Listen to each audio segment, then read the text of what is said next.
Pois é, o governo do Xi se posicionou por meio do porta-voz do Ministério das Relações Exteriores. Quem traz as informações é o correspondente internacional Ivan Kleber. Quer dizer que a ditadura chinesa pede que Trump leve paz à América Latina e ao Caribe. É o que a gente vai entender então agora. Boa tarde, Ivan Kleber. Seja muito bem-vindo ao Jornal da Oeste. Boa tarde.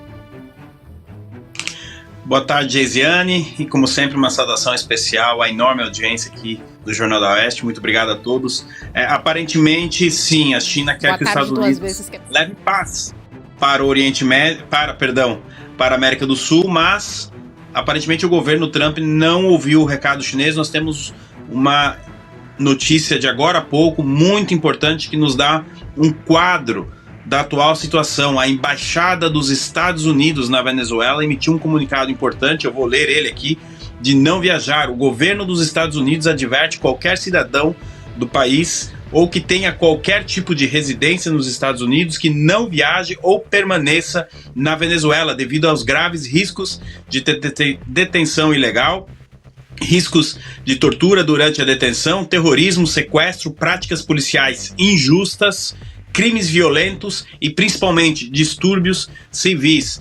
Geisiane, um comunicado semelhante a esse por parte de uma embaixada americana a gente viu nos dias que antecederam os ataques de Israel ao Irã e depois um próprio ataque dos Estados Unidos às instalações nucleares do Irã. Isso demonstra aí como a coisa está escalando rapidamente. Nós temos informações e atualizações importantes aqui, tanto do campo militar quanto do campo diplomático. Começando justamente pelo campo diplomático, já que estamos falando da Embaixada dos Estados Unidos, a porta-voz do Ministério das Relações Exteriores da China se pronunciou sobre a crise na manhã desta quinta-feira e ela trouxe aqui o seguinte: Mao Ning declarou que a China se opõe a qualquer ação que viole os propósitos e princípios da Carta da ONU e a soberania e a segurança de um país. Além disso, ela disse o seguinte, abre aspas, esperamos que os Estados Unidos façam mais ações que conduzam à paz e à segurança na América Latina e no Caribe, fecha aspas. Essa é a primeira declaração de apoio vinda por parte de Pequim a Caracas. Lembrando aqui também as semelhanças com o Irã são muito grandes, mas no caso do Irã não foi suficiente o apelo chinês para que os Estados Unidos não fizessem nenhuma operação militar. Como nós sabemos, os Estados Unidos acabaram atacando o Irã. E ainda no campo diplomático, Geisiane, o ditador venezuelano Nicolás Maduro esteve reunido com o embaixador da China na Venezuela. Ele, Maduro, fez essa publicação mostrando ao mundo, né? Estamos vendo as imagens aí que o Jornal da Oeste disponibiliza para nossa audiência do encontro de Nicolás Maduro e o embaixador da China no país.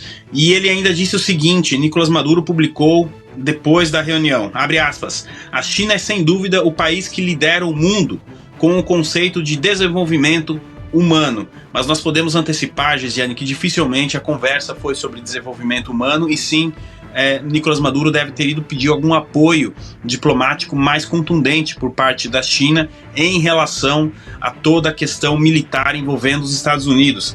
Agora que a gente trouxe, digamos assim, as últimas horas no campo militar, diplomático, Geisiane, eu tenho atualizações importantes aqui para nossa audiência do campo militar. Isso porque nós sabemos que já temos ali o avião espião Poseidon P-8 operando na região pela segunda noite consecutiva.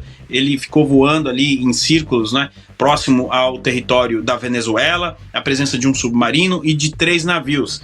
E hoje nós tivemos a confirmação de que os Estados Unidos estão enviando mais 3 navios para a região, o USS Santo Antônio, o USS Iwo Jima e também o USS Fort Lauderdale, além de 4.500 militares, incluindo 2.200 fuzileiros navais.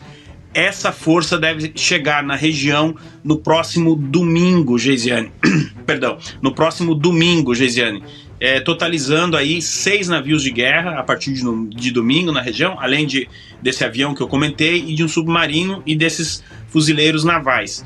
Realmente, a gente precisa, como a gente vem fazendo durante toda a semana, manter a sobriedade aqui e dizer à nossa audiência de que ninguém pode cravar que os Estados Unidos vá de fato realizar uma operação militar na Venezuela. Agora, as semelhanças com o movimento que a gente viu antes do ataque de Israel e Irã em junho são muito parecidas.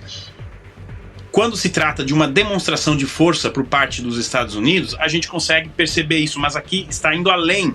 Tem um custo você manter esses 6 navios ali operando, esse avião operando, um submarino, enfim, tudo isso tem um custo para o governo americano. Fazer isso só para demonstrar força, até porque o governo americano, você vai concordar comigo, Gesiane, não precisa demonstrar força depois do ataque realizado contra o Irã. Então, vai se criando aí realmente uma força naval muito importante dos Estados Unidos na região e, como podemos ver aí, o Nicolás Maduro pedindo ajuda para a China. Geisiane, espero ter trazido todas as atualizações aqui, notícia minuto a minuto, bastante coisa acontecendo no Mar do Caribe.